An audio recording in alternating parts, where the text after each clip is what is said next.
3장 1절부터 8절까지만 교독하겠습니다.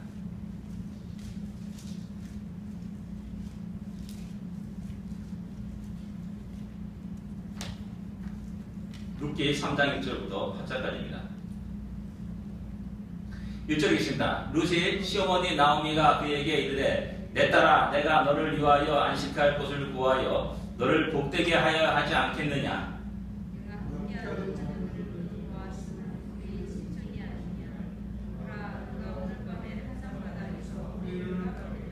그런즉 너는 목욕하고 기름을 바르고 의복을 입고 타작마당에 내려가서 그 사람이 먹고 마시기를 다하기까지는 그에게 보이지 말고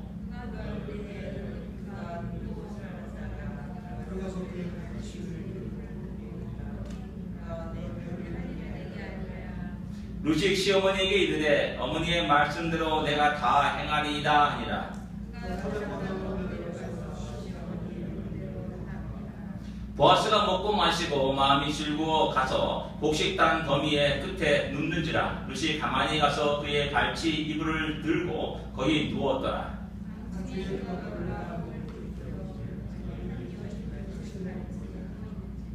아멘.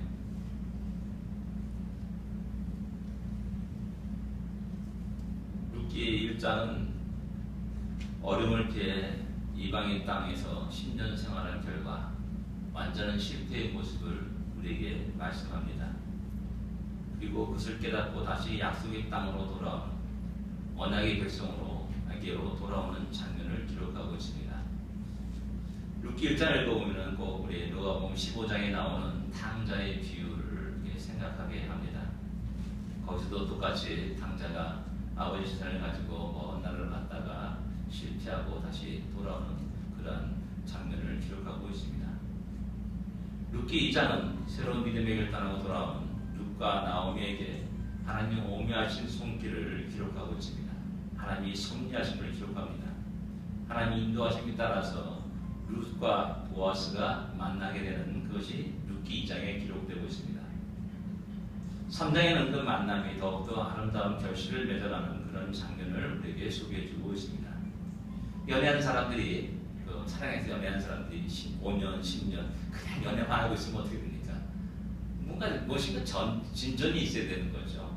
마찬가지로 3장은 2장보다 좀 더 한 발자국 더 나아간 그런 모습을 우리에게 소개해주고 있는 겁니다. 그런 이런 속에서 우리가 눈여겨봐야 할 것은 신앙의 아름다운 모습과 인격을 발견하게 된다는 사실입니다. 아마도 오늘날 우리 교회와 우리 성도들의 가장 약한 부분들이 이런 부분이 아닌가 생각됩니다. 저는 이 3장을 읽으면서 딱 생각나는 게 뭐냐면 신약성경의 빌레몬서입니다. 빌레몬서에 3명이 나옵니다. 사도 바울과 오네시모와 빌레몬이라는 사람이 있습니다. 이 세 사람 모두가 참으로 아름답게 하나님 앞에 하나님 뜻에 복종하고 또 자기의 생각을 내려놓고 하나님 뜻에 복종하는 그런 아름다운 신앙의 인격을 보여주고 있는 겁니다. 오네시모가 사도 바울의 복음을 전함을 듣고 양심에 꺼리낌이 있습니다.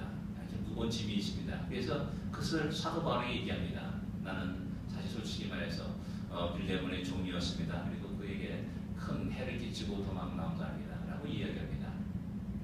그걸 듣고 그래 괜찮아 걱정하지마 라고 말할 수도 있습니다.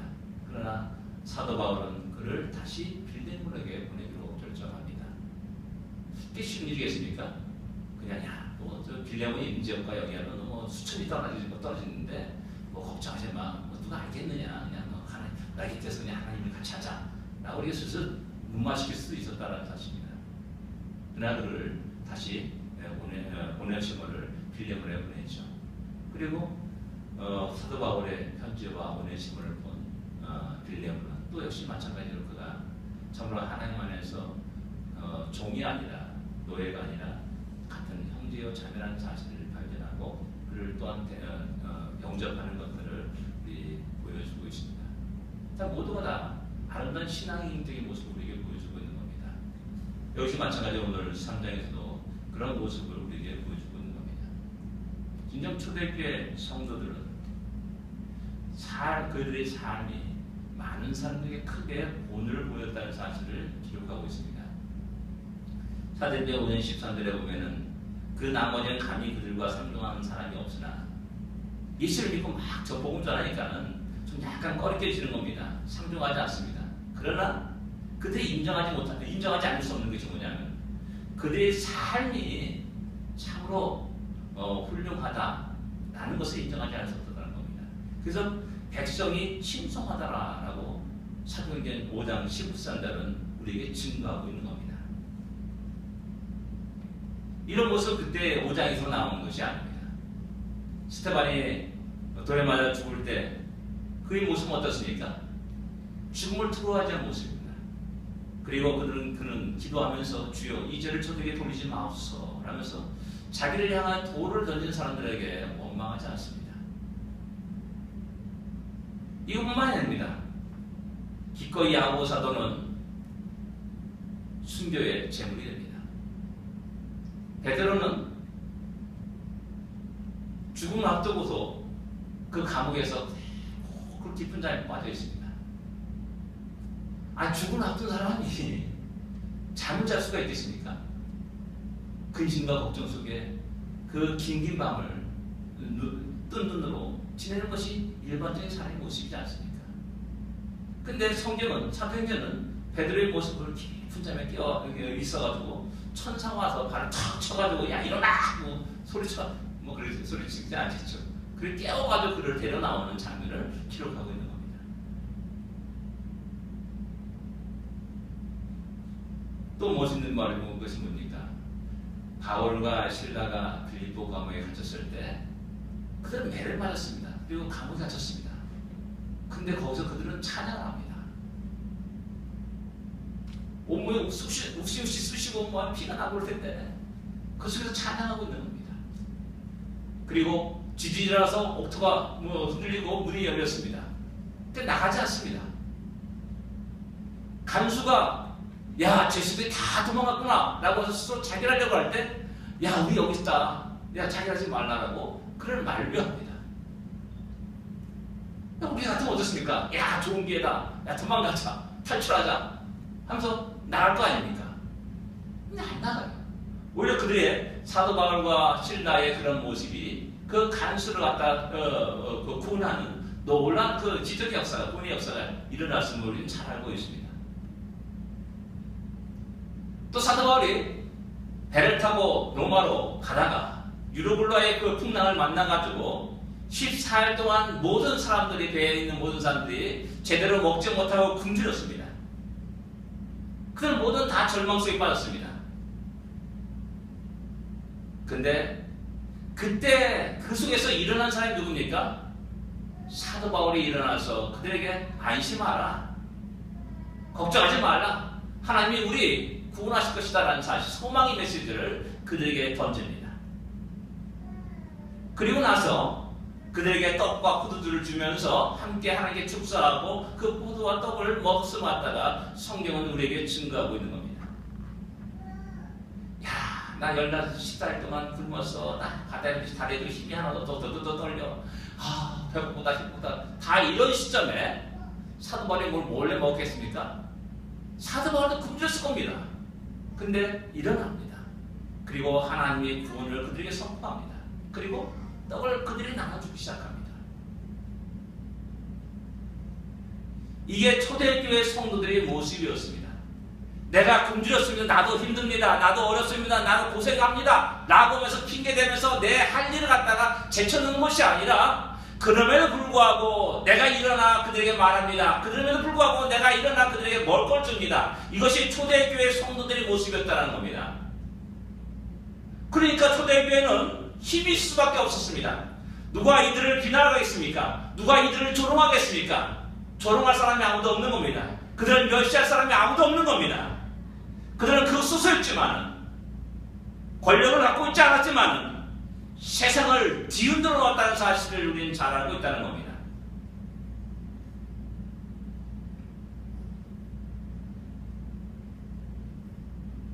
어떤 사람들이 우리 교회들의 이런 여러 가지 부조리한 모습들을 보면서 그 원인이 무엇이냐라고, 근데 지난주에 그 기독교 방송에 설교를 듣다가 이렇게 들은 내용입니다. 성령 세례를 받지 않았다라고 이렇게 얘기하더라고요. 그분은 그런 원인을 얘기하더라고요. 성령 하면은 우리 대한민국 성도처럼 뭐 얘기하는 그런 많이 이야기하고 또 잘 알고 있는 사람이 드물 겁니다. 물론 그렇습니다. 그러나 사도행전을 쭉 읽다 보면요, 그들이 성령 충만하여서 날뛰고 부쩍부쩍 뛰고 방언을 말하고 기적을 행하고 그런 것 이전에 더 중요한 것이 있다는 사실을 우리는 발견해야 됩니다. 그들이 성령 충만한 그 순간부터 그들은 하나님의 그 놀라운 구원과 그 은혜를 깨닫게 됩니다.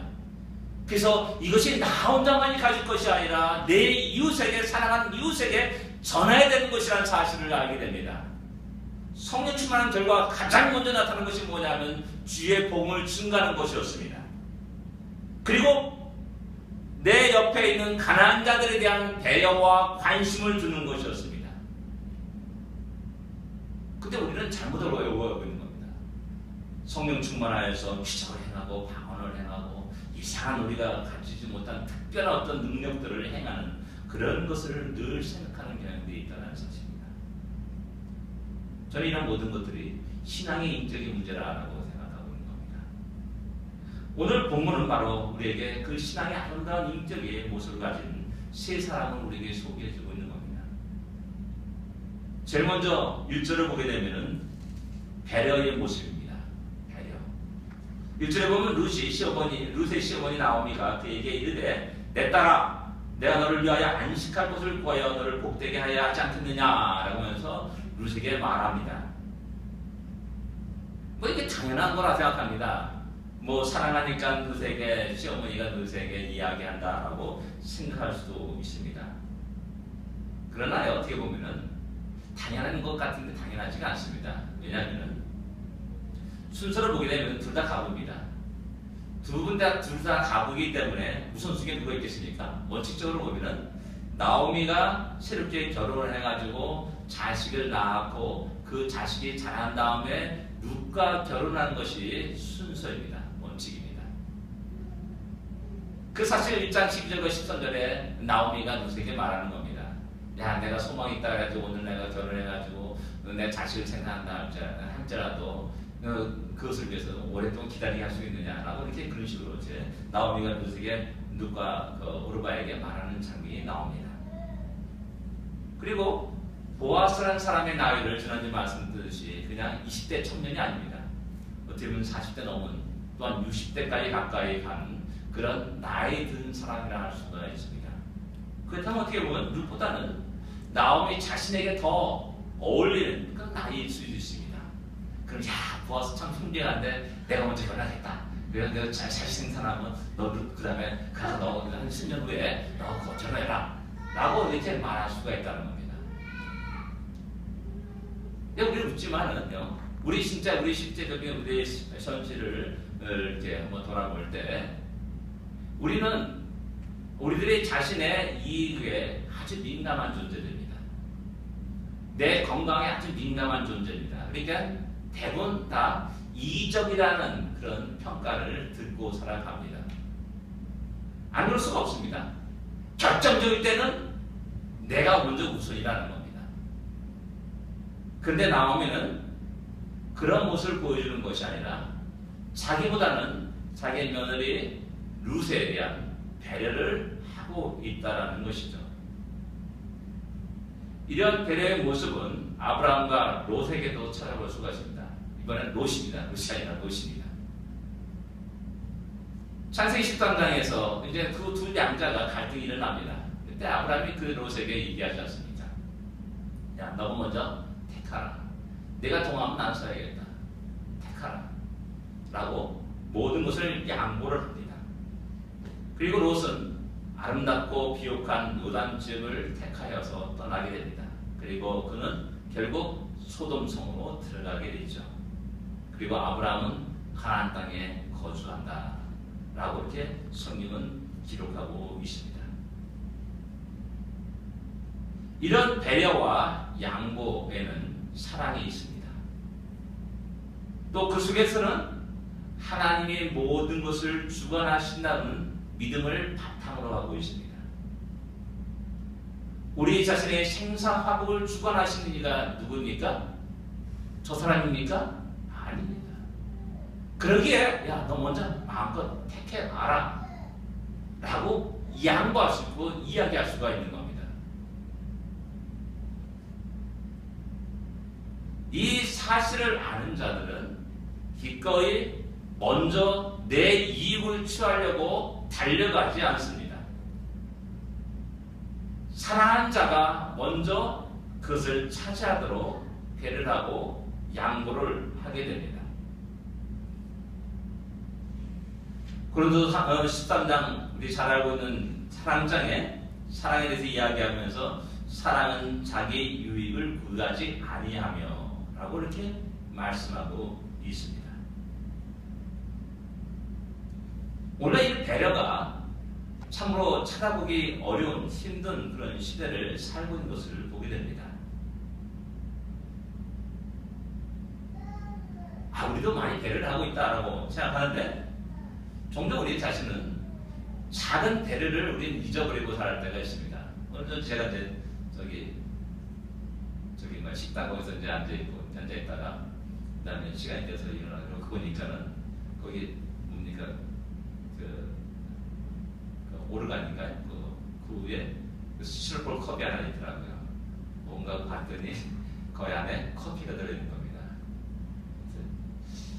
이게 누가 마셨을까? 라고 내가 생각하는 겁니다. 지난주에 우리가 마신 것은 아닌가 하는 겁니다. 그럼 마셨으면은 당연히 그것을 쓰레기통에 갖다 버리는 것이 당연한 우리들의 모습이 삶이 되어야 되는 겁니다. 이게 작은 그런 배려가 우리에게 많이 부족하다는 겁니다.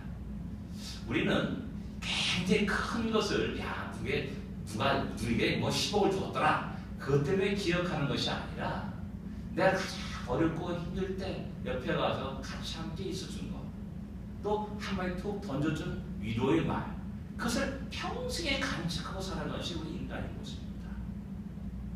그 때문에 우리의 삶 속에 우리 이웃에 있는 작은 신음에 대해서 민감하게 반응하고 그들을 배려할 수 있는 그런 신앙의 인격이 될 때 교회는 참으로 아름답다.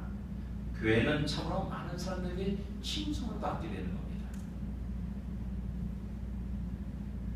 마가복음 2장에 보면 중풍병자가 우리 주님을 찾아온 사건을 기록하고 있습니다. 거기서 중풍병자 될 친구들이 그 들것을 메고 중풍병자를 데리고 옵니다. 근데 앞에는 너무나 사람들이 많이 모여가지고 그 사람을 뚫고 주님 앞으로 들어갈 수가 없었습니다. 그래서 지붕을 뚫고 주님 앞에 그 중풍자를 내리는 장면을 마가복음 2장에 기록하고 있는 겁니다. 여기서 우리는 무엇을 발견합니까? 진정 주님 앞에 가고자 원하는 사람은 다른 사람이 아니라 필요한 사람은 옆에 죽은 병자인 중풍병자였다는 사실입니다. 그러나 그가 그 앞으로 들어갈 수가 없었다는 겁니다.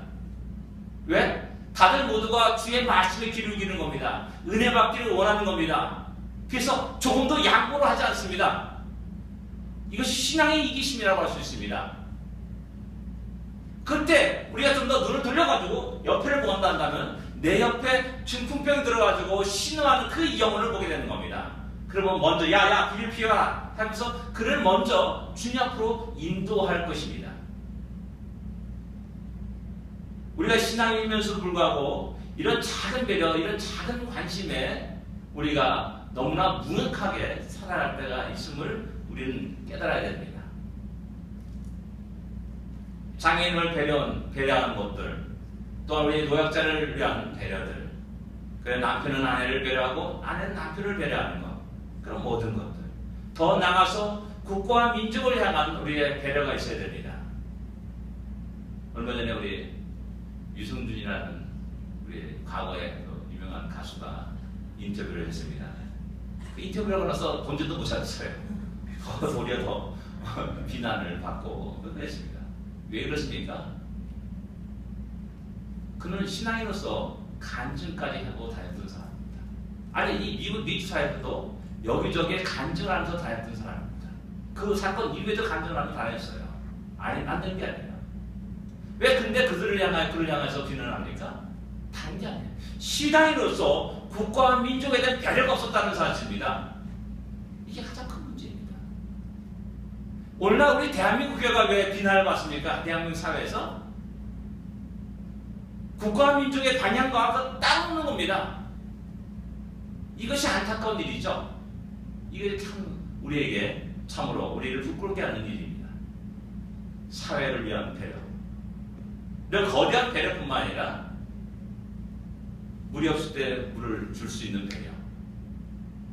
뭐 이런 것들, 작은 거, 위험한 뭐 물건들이나 쓰레기가 있으면은 내가 뭐 허리 굽혀서 그냥 줍는 거.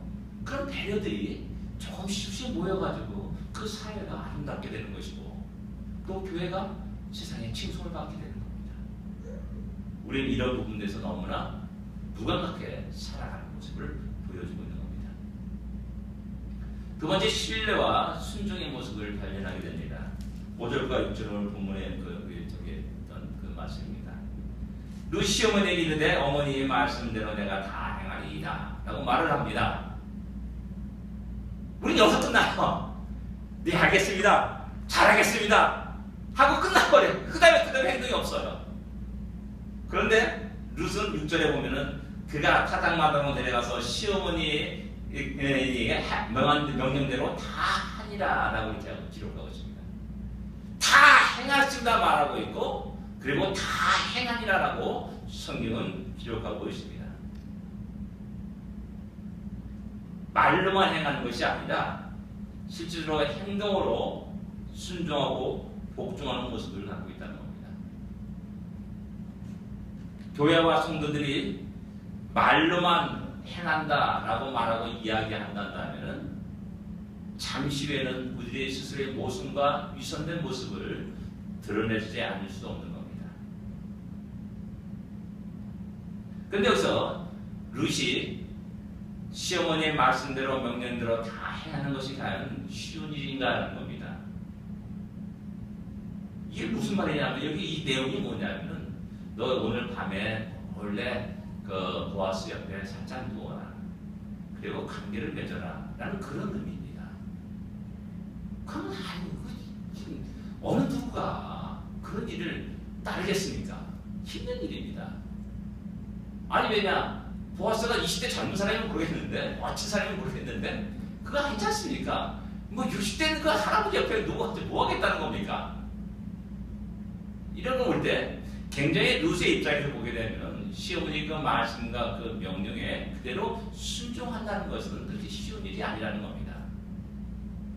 그런데 룻은 그 모든 것을 순종하고 따르게 됩니다. 왜 그렇습니까? 자기의 시어머니 나오미를 신뢰하기 때문에 그렇습니다. 신뢰 관계가 있기 때문에 저 시어머니가 나를 사랑하고 나를 배려하고 나를 위한 모든 말씀이라고 여기기 때문에 기꺼이 따르게 되는 겁니다.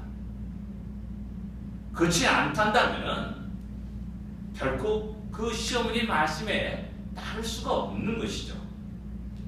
이 좋은 예가 출애굽한 이스라엘 백성들에게 나타납니다. 광야 행군하면서 많은 어려움이 있습니다. 물 없고 먹을 것이 없고 대적이 일어납니다. 그럴 때마다 그들은 뭐라고 말합니까? 하나님이 우리를 죽이시려고 이 광야에 나오게 했는가라고 불평하고 원망하기 시작합니다. 그 다음 결과가 뭡니까? 야, 다시 애굽으로 돌아가자. 자기들이 나온 애굽으로 돌아가자라고 그렇게 구체적으로 말하고 행동으로 옮겨가기 시작합니다. 왜? 하나님이 선하신 인도하심을 신뢰하지 않았기 때문에 나타나는 결과입니다. 하나님을 신뢰하지 않을 때 그들은 불순종할 수밖에 없습니다. 하나님 말씀과 저기로 가라라는 그 말씀에 따라갈 수가 없는 겁니다. 늘 언제나 그들의 입에서는 불평과 원망이 일어나게 되고요. 하나님이 지시하는 그 방향과는 정반대의 방향으로 다시 돌아가려고 하는 그러한 마음과 움직임들의 행동들이 나타나게 되는 겁니다. 예, 우리가 신앙생활하면서 신뢰는 상당히 중요합니다. 우리가 하나님을 믿는다는 그 말씀 속에는 하나님을 신뢰한다는 그런 의미도 담겨 있습니다. 신뢰하기 때문에 그분의 말씀을 순종하게 됩니다. 신뢰하기 때문에 그분의 말씀의 명령에 복종하게 됩니다. 신뢰하기 때문에 그분을 의지하게 되는 겁니다. 이것이 믿음입니다. 우리는 믿는다고 말하면서 우리는 과연 그 하나님을 얼마나 신뢰하고 살아가냐는 겁니다. 사탄은 우리에게 다가와서 교묘한 방법으로, 교묘한 속삭임으로, 거짓말로 그 하나님을 신뢰하는 것을 무너뜨리게 합니다. 우리 안에 불신을 조장시킵니다. 의심의 그 씨앗을 심겨놓기도 합니다. 그래서 자꾸만 상대적 비교를 하게 합니다. 야, 누구는 많은 복을 받았다. 야, 근데 너는 뭐냐? 야, 너 하나님 믿는다고 하면서 이게 뭐냐? 네 형편이 꼬라지가 뭐냐? 라면 슬슬 붙이기 시작합니다. 그 실제 보니까 저 사람은 뭐 사업을 해가지고 뭐 10억을 벌었다, 20억을 벌었다, 100억을 벌었다 그러는데 나는 형편이 꼴이 아닙니다. 그럴 때 오는 마음에 뭡니까? 불편함이 일어나게 되는 겁니다. 그래서 내가 하나님 믿고 의지했던 그 모든 것에서 의심이 일어나는 겁니다. 결국 그는 믿음의 길을 계속 걸어갈 수 없게 되는 것이죠. 그리고 주저앉게 되는 겁니다. 하나님에 대한 신뢰가 없으면 결코 광야를 건널 수 없습니다. 광야를 걸을 수 없으면 결코 그 하나님이 약속한 가나안 땅에 들어갈 수가 없게 되는 겁니다. 신뢰가 없으면 우리는 다른 사람의 말에 더 비중을 두게 됩니다. 귀를 기울이게 됩니다. 그리고 더 나아가서 자기의 생각과 판단을 더 앞세우게 됩니다. 하나님의 계획과 뜻과 말씀과 명령은 온데간데 없게 되는 겁니다. 그러나 다시 한번 우리는 다윗의 고백처럼, 다윗의 노래처럼 내가 사망의 훔치는 골짜기로 다닐지라도 해를 두려워하지 않을 것은 주의 지팡이와 막대기가 나를 안하시도다 라는 이 고백이 우리 고백이 됩니다. 예, 우리의 살아가는 모든 상황들이 참으로 어렵고 힘들고 피곤해 지칠 때가 많이 있습니다. 외로울 때도 있습니다. 어려울 때도 있습니다. 경제적인 어려움이 있을 수도 있습니다. 하나님 완전히 부르짖지만은 내 기도를 들어 응답하지 않는 그런 경우도 있다라는 사실입니다. 깊은 절망 속에 빠질 때도 있습니다. 그러나 우리가 분명히 할 것은 여전히 하나님이 우리를 사랑하신다는 그 신뢰, 그 확신을 버려서 포기해서는 결코 안 된다는 사실입니다. 오늘날 교회가 우리는 하나님을 얼마나 신뢰하고 살아가느냐는 겁니다. 그 하나님 말씀에 대한 신뢰가 있냐는 겁니다. 그리고 얼마나 교회는 우리 모든 성도들은 그 말씀에 온전히 순종하고 복종하고 따르는 모습을 가지고 있냐라는 겁니다. 우리 동성애 문제가 굉장히 많이 일어납니다. 좀 더 진보적인 신학자들은 이 성경을 갖다가 온전히 하나님의 말씀으로 여기지 않습니다. 이 말씀에는 하나님의 말씀도 있고 인간이 첨가한 말씀도 있다라고 하는 겁니다. 그래서 그것이 뭐냐? 하나님의 말씀은 주로 사랑이라는 그것이 하나님의 말씀이고 나머지는 인간들이 첨가했다. 그래서 편집서를 주장하고 말하는 겁니다. 성경을 난도질합니다. 그러니까 온전히 이 하나님의 말씀에 순종할 수가 없죠. 성경은 동성애가 죄라고 말하는데 그들은 죄라고 말하지 않습니다. 그렇게 여기지도 않습니다. 단지 그들을 사랑해야 된다라고 말하는 겁니다. 여기에 많은 사람들이 현혹되고 또 미혹되고 넘어가게 됩니다. 우리의 삶 속에 하나님의 선하신 인도하심을 우리는 신뢰하고 살아갑니까? 우리의 생활하는 모든 영역 속의 삶의 영역 속에서 하나님의 선하신 인도하심을 우리는 신뢰하면서 그분을 따라갑니까? 점차 우리의 신앙 영역은 작은 영역, 점차 줄어드는 것을 발견하게 됩니다. 우리가 신앙생활하는 건 오직 교회에 나와서 찬양 드릴 때, 예배 드릴 때만입니다. 단지 청가는 용도로서 우리가 신앙생활할 뿐이라는 겁니다. 우리 공부하는 분야, 우리 비즈니스 분야라든지 우리가 하는 뭐 과학 분야라든지 사회생활, 국가를 경영하는 문제, 회사를 경영하는 모든 문제 속에는 하나님의 말씀과 그 원리는 전혀 찾아볼 수 없는 것이 오늘날 우리의 모습이라고 할 수 있습니다. 주의 말씀대로 하면 다 망해. 이것이 우리의 생각 아닙니까? 진짜 그렇지 않습니까?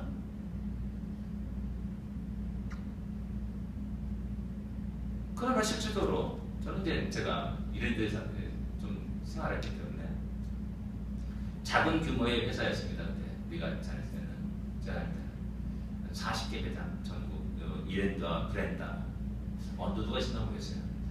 이제 그때 이제 언더도가 생겼는데 그때 이제 40개 매장이 제가 들어갔습니다. 뭐 작은 규모의 회사였죠. 그래서 앞에서 이제 우리 박성수 사장님과 같이 점심도 먹고 요즘도 그분의 모습을 바로 눈앞에서 제가 보면서 살아납니다. 그러니까 느낀 게 뭐냐면 이래도 회사가 되는구나라는 겁니다. 이래도 나름대로 그분이 완벽하지 못하지만 그것을 위해서 참 최선을 다해서 노력하는 그 방향으로 나가려고 하는 그런 몸부림이 있었을 것 같다 저는 잘 알고 있습니다. 그러니까 구로동에서 이제 랜드가 있었는데요. 구로동인가 여기 시흥동이구나. 시흥동 있었는데 제가 알기로는 그 구로구에서 가장 세금을 많이 내는 기업으로 소문나는 겁니다. 그분이 그랬어요. 나는 이 땅에서 우리나라에서 가장 세금을 많이 내는 회사를 경영하기로 한다 라고 이렇게 말했습니다. 지금 어떤지 모르겠습니다. 그때만은 그랬습니다. 제가 있을 때만. 예, 그렇습니다. 그분 나름대로의 하나님 말씀과 그 원리대로 회사를 경영해 보려고 애를 썼던 사람이었습니다. 우리는 말씀대로 하면 다 망한다고 생각합니다. 주일날 그 가게를 열지 않으면 다 망한다고 생각합니다.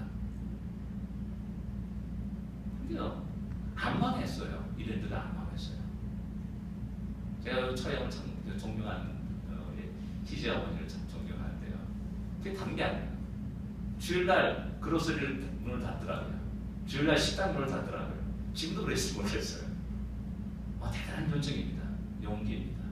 왜? 삶의 영역 속에서 하나님의 말씀과 원리대로 살아가려고 하는 몸부림치는 그러한 모습을 제가 보았다는 겁니다. 그러나 점차 오늘날에는 그러한 모습이 사라지는 겁니다. 안타깝게도. 공부하는 것도 마찬가지 않습니까? 열심히 책을 읽고 공부하고 주일날 어디 주일날 교회 가서 예배드릴 시간이 어디냐? 너 학원 가서 공부해라. 라는 것이 오늘날 우리의 신앙인의 부모들의 모습이 아닙니까? 그 유명한 교회 장로님도 그런 모습으로 그렇게 얘기하고 자녀들을 그렇게 얘기합니다. 그게 아니라 그 공부의 영역에서도 하나님이 선하신 인도하신다는 사실을 우리가 믿고 살아간다면 내게 지혜 주신 이도 하나님이라고 믿고 살아간다면 가장 먼저 우리가 주 앞에 나와서 예배드리는 것이 그것은 빼먹을 수 없는 너무나 중요한 일이다라고 우리는 스스로 알게 되고 그런 신앙 고백 속에서 우리의 삶을 맞춰가고 변화시켜 나가는 겁니다. 근데 오늘날 교회는 점차 그러한 부분들을 잃어버리고 살아갑니다. 그럴 때는 자꾸만 교회가 세상적으로 세상의 방법과 수단으로 전락하고 말아갑니다. 교회를 열어보니까는 하나님의 말씀과 원리들은 사라지고 오직 회사 경영하는 거 똑같아요. 그런 모습으로 그냥 전개되는 그 모습을 다 보는 겁니다. 모순된 모습을 보는 겁니다. 거기서 오늘의 젊은이들의 신앙이 살아날 수가 없지 않습니까? 그래 오히려 젊은이들이 더 반기독적인 그런 형태로 반발하고 또 나가는 것들을 볼 수가 있는 겁니다. 요즘 우리 교단의 총회 문제는 그거 공개적으로 모든 일간지에 나오고 그랬습니다. 그럴 때만 워낙에 인터넷이 발달되다 보니까 이제 어느 구석에 일어난 일이 아니라 구석에 일어나는 일이 이제 온 세계에 퍼져나가는 그런 시대가 된 겁니다. 작년인가 재작년인가요? 몇 년 된 것 같아요. 어떤 교단, 장로교단, 합동적 교단 총무가 장난감 가스총인가 이걸 두고 이런 장면을 갖다가 그냥 이제 그 방송에 나가기도 하고요. 그랬던 일이 있습니다. 총회장 되려고 돈 뭉터가 왔다 갔다 하는 그런 시대가 오늘 이 시대 우리 한국교회의 모습입니다. 왜 그렇습니까? 모두가 다 하나님의 말씀과 그 원리들은 사라지고 온데간데 없고요. 오직 자기의 생각과 자기 판단과 인간의 어떤 지혜와 또 인간의 삶의 가치관들만 파헤치는 그런 세계가 된 겁니다. 교회 안에서, 우리 신앙인 안에서 그런 겁니다. 이게 저도 총회 문제가 아니라 솔직히 우리의 삶의 영역 중에서 우리는 얼마나 하나님의 말씀을 신뢰하면서 그분의 인도하심을 신뢰하면서 우리는 살아가고 있는 일을 갖다 한번 돌아봐야 된다는 겁니다.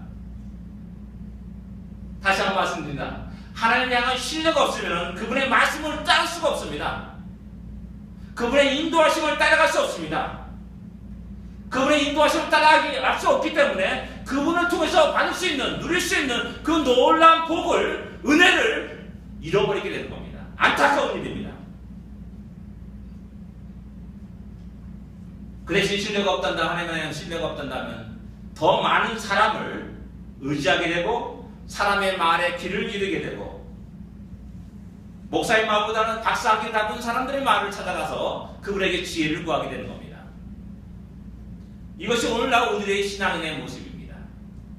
그렇지 않습니까? 부인하겠습니까? 많은 사람들이 그런 모습에서 신앙생활을 하고 있는 겁니다. 그러나 오늘 이 말씀 드리는 우리들은 진짜 우리의 삶의 작은 영역 속에서 내가 배려할 것이 무엇인지를 한번 늘 생각할 수 있는 우리가 되기를 원합니다. 그리고 내가 진정 하나님을 신뢰하는가, 이런 어려움 속에서도 하나님의 선하심을 의지하고 있는가 질문하면서 더욱더 섬기면 섬길수록 더욱 주님의 놀라운 능력과 권능을 깨닫고 주께서 우리에게 쏟아부으시는 그 은혜를 경험하고 맛보시는 우리의 삶이 될 때 우리의 삶은 너무나 아름다워질 겁니다. 너무나 복될 겁니다. 늘 언제나 기쁨과 감사가 차고 넘쳐날 것이라는 사실입니다. 세 번째 우리의 모습은 그 하나님 뜻입니다. 우리의 삶 속에서 우리는 내 뜻과 하나님의 뜻이 충돌할 때가 있습니다. 그럴 때 우리는 무엇을 선택하며 살아갑니까? 오늘 본문에서 보아스를 찾아온 룻을 보아스는 어떻게 대하고 있냐는 겁니다. 룻은 분명히 시어머니 말씀과 그 명령대로 그대로 다 행합니다. 그 뜻이 무엇입니까? 보아스에게 요구를 하는 겁니다. 당신은 우리의 기업을 부를 책임자입니다 라는 겁니다. 그 책임을 이행하십시오 라는 그런 요구를 하고 있는 겁니다. 고엘의 직무를 감당할 것을 촉구하고 있는 겁니다. 이것이 하나님의 뜻입니다. 이것이 율법입니다. 이것이 하나님의 명령입니다 라는 그런 요구를 룻은 보아스에게 하고 있는 겁니다. 이 요구는 당신 나와 결혼해야 됩니다. 그리고 자식을 낳아야 됩니다 라는 그런 요구이기도 합니다. 이럴 때 우리는 어떻게 했습니까? 18자식을 한 남자 없다고. 야, 어떻습니까? 그것도 몰래 찾아왔지 않습니까? 몰래. 아무도 모릅니다. 밤에 몰래 찾아왔으니까 어떻습니까? 그래, 그래서 좋다. 동침할 수도 있습니다. 그래, 얘기를 할 수도 있습니다. 그래, 과연 보아스가 그러한 모습을 우리에게 보여주냐는 겁니다. 가볍게 생각을 쓰는 겁니다. 아무도 본 사람이 없고 아무도 아는 사람이 없습니다. 자기 찾아온 그 여자를 밤에 동침할 수 있는 겁니다. 보아스는 그러나 룻에게 그런 말합니다. 두려워하지 말라. 내가 내 말대로 다 행하리라 라고 이렇게 이야기합니다. 다 행하는데 문제가 하나 있어. 나보다 먼저 기업 부를 자가 저 베들레헴에 있는 거다 라고 말하는 겁니다. 여기서 다시 한번 두렵게 생각해 보시기 바랍니다. 시어머니 나오미가 그 사실을 몰랐을까요? 알았을 겁니다. 보아스라는 사람 참 좋다, 훌륭하다, 영적으로, 도덕적으로, 윤리적으로 흠잡을 데 없는 사람이다. 영향력이 대단한 사람이다. 그런데 저 사람보다 이 사람이 우리의 기업을 부를 자인데 라는 겁니다. 나오미가 그걸 알았을까, 몰랐을까요? 알았을 것이라 생각합니다. 근데 보아스를 보니까 너무 좋은 겁니다. 야, 어떻게든 모든 수단과 방법 가지 않고 한번 엮어봐가지고 그렇게 룻에게 행복을 주면 좋겠다 라고 판단할 수 있다는 겁니다. 예, 우리 인간의 모습이 그렇지 않습니까? 뭐 우리 드라마에 많이 나오는 소재가 그거 아닙니까? 어떤 사랑하는 여자가 있습니다. 근데 또 다른 재벌가의 딸이 나에게 접근합니다. 그럼 어떻습니까? 거기 갈팡질팡하다가 에라 사람과 돈이다 거기 훌쩍 넘어가면 그 다른 드라마의 아주 아름다운 그런 재밌는 그 스토리가 이어지고 있지 않습니까? 예, 그런 결정을 하게 되면 자기 육신을 편합니다. 평탄한 길을 걸었고 성공의 길을 걸어가지고 자기 야망을 성취시킬 수 있는 그런 길을 걸어갈 수 있습니다. 그런 사랑을 택하면 지지공상 고생합니다. 어렵습니다. 힘든 일 열정을 걸어갈 수가 있습니다. 그러니까 야망인 사람은 가차없이 그 사랑을 잘라버리고 그냥 자기의 유익을 위해서 재벌가의 그 딸을 자기의 접근한 그 딸에게 나가는 거 아닙니까? 뭐 너무나 드라마를 많이 만나봅니다 제가. 네. 근데 성경에도 비슷한 내용입니다. 나오미가 아마도 그런 마음 같지 않습니까? 알아요. 이 사람이 보아스보다는 이 사람이 우리의 기업을 짭니다. 근데 별 볼일 없어요. 보니까 보아스가 너무나 인격적으로 훌륭합니다. 그래서 야, 원래 가가지고 기업을 지금 다 하라고 이야기하라. 뭐 그런 내용이 아닌가 하는 생각을 하게 됩니다. 보아스 잘못하면은 거기에 홀딱 넘어갈 수도 있습니다. 그 유혹에 넘어갈 수도 있습니다. 보아스의 태도는 전혀 그렇지 않습니다. 룻을 손을 대지 않습니다. 룻이 손을 대지도 않습니다. 그리고 하나님의 뜻이 무엇이냐? 나보다 먼저 기업을 그 누군가 있다는 사실을 이해하려고 알려줍니다. 아무도 모릅니다. 그냥 몰래 그냥 구렁이 담 넘어가지 훌쩍 넘어가면 아무도 모릅니다. 그러나 누가 합니까? 하나님이 알고 계십니다. 그것이 두려운 겁니다. 하나님이 세우신 질서가 있습니다. 그것을 깨부수는 것이 더 두려운 겁니다. 이것이 신앙인 보아스의 아름다운 신앙의 인격이라고 할 수가 있는 겁니다. 이런 모습은 요셉에도 찾아볼 수가 있습니다. 몰래 그 주인의 그 부인이 와가지고 나와 동침하자 요구를 하지 않습니까? 요셉은 그 요구를 거절하고 도망갑니다. 그 대가가 무엇입니까? 감옥에 갇히는 고난의 시간을 지내게 됩니다. 다윗과 사울의 관계에서도 똑같이 나타납니다. 다윗은 사울을 죽일 수 있는 기회가 2번씩이나 있었습니다. 옆에 있는 부하들이 야 죽이십시오. 그 다음에 죽이면 어떻게 됩니까? 자기가 왕이 되는 거 아닙니까? 하나님이 당신을 택하지 않고서 길을 못 짰습니까? 왕이 돼가지고 평탄한 길을 걸어갈 수가 있는 겁니다. 다시 말이 뭡니까? 여호와의 기름 부은 자를 내가 죽일 수 없다고 분명히 단호하게 그들에게 이야기합니다. 그 대신 고난의 길을 걸어갑니다. 고생의 길을 걸어갑니다.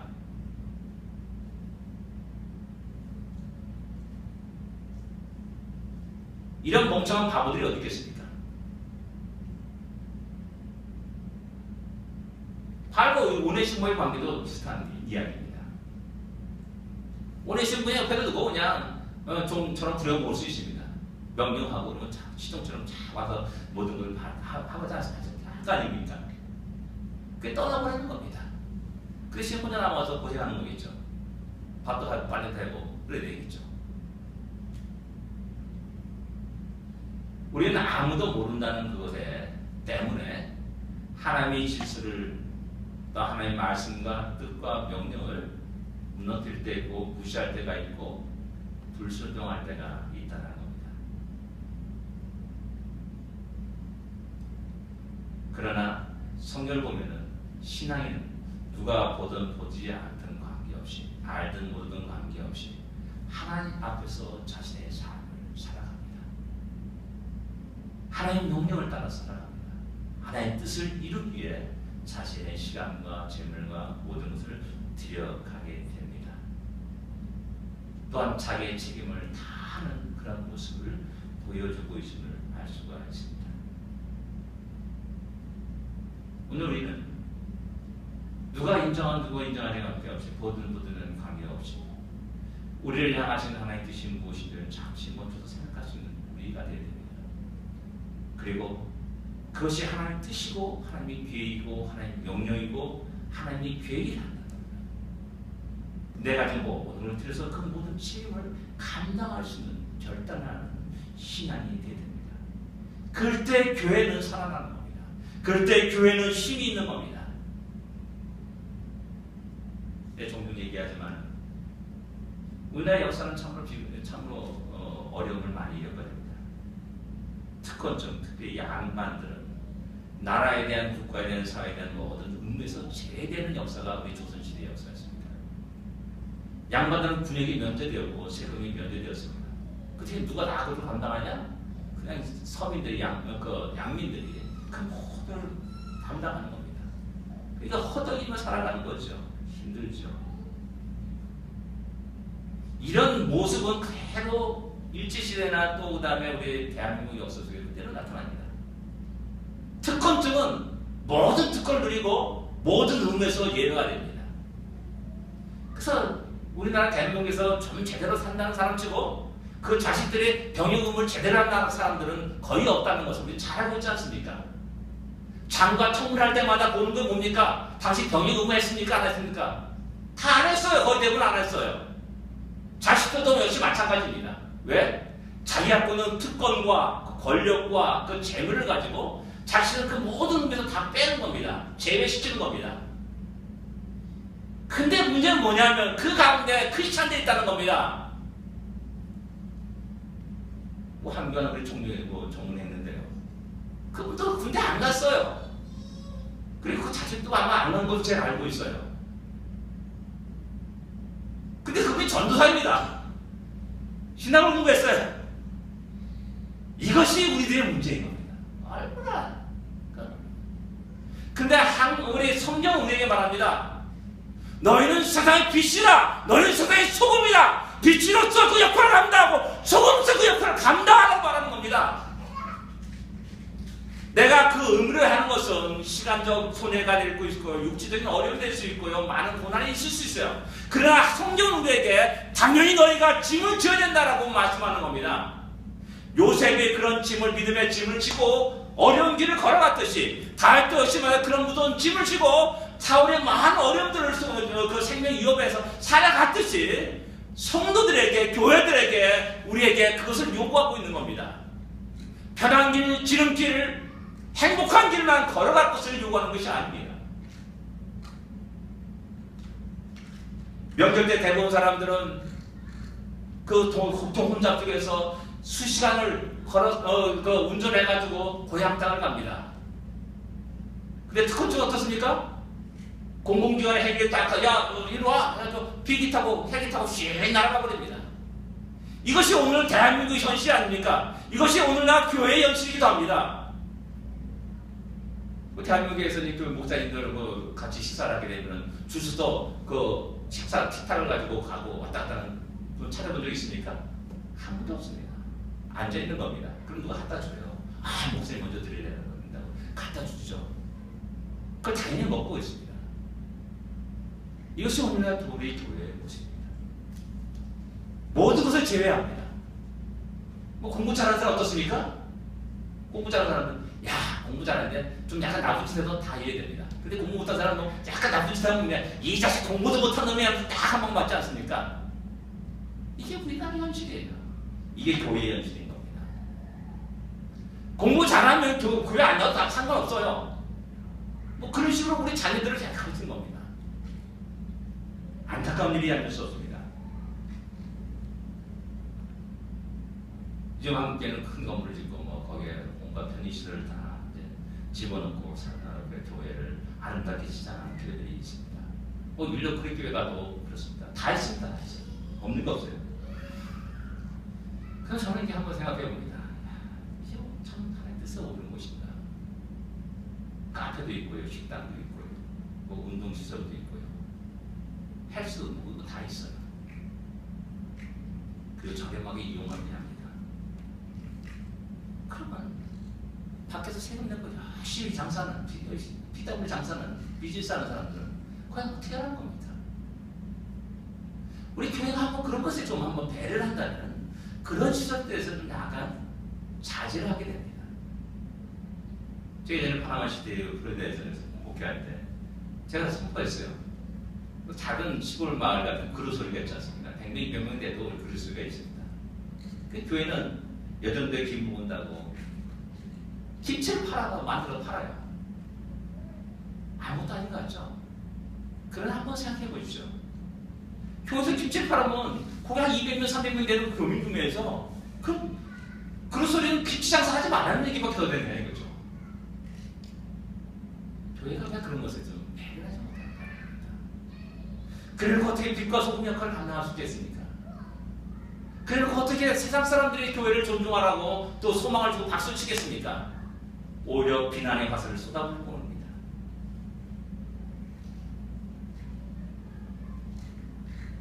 이제 줄 서고요. 채치게 하지 마시고요. 하나님 뜻에 따라서 고난도 받기도 하고요. 지른 길을 버리고 험한 길도 갈 수 있는 또 새벽을 내면서 살아갈 수 있는 그런 것이 되야 됩니다. 얼마 전에 한국에서 목회자들이 새벽을 내내 말해야 되냐 그것도 어째 한참 그렇습니다. 그게 언제 그래야 되는지 모르겠어요. 새벽 내 사람 되고 안 내서 안 되는 거죠. 그냥 돈줄거리가 된다는 겁니다. 그러니까 것은 새벽을 내고 살아간다. 얼마나 사람들이 환영받겠습니까? 저 어제도 이제 그로스를 보면서 우리 교회 택시 규정 있는데 좀 사용하면 안 되겠는가? 사용하지 말라고. 우리가 비록 아무리 커미티에 도움이 될 수 있는 건 없지만 사용되지.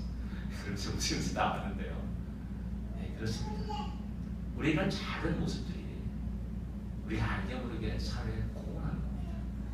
그리고 그런 모습이 우리의 마음속에 우리 삶에 다 작업실 같은데 우리가 참 많은 사람들에게 존경을 받게 되는 초대기 그렇죠. 그런 힘이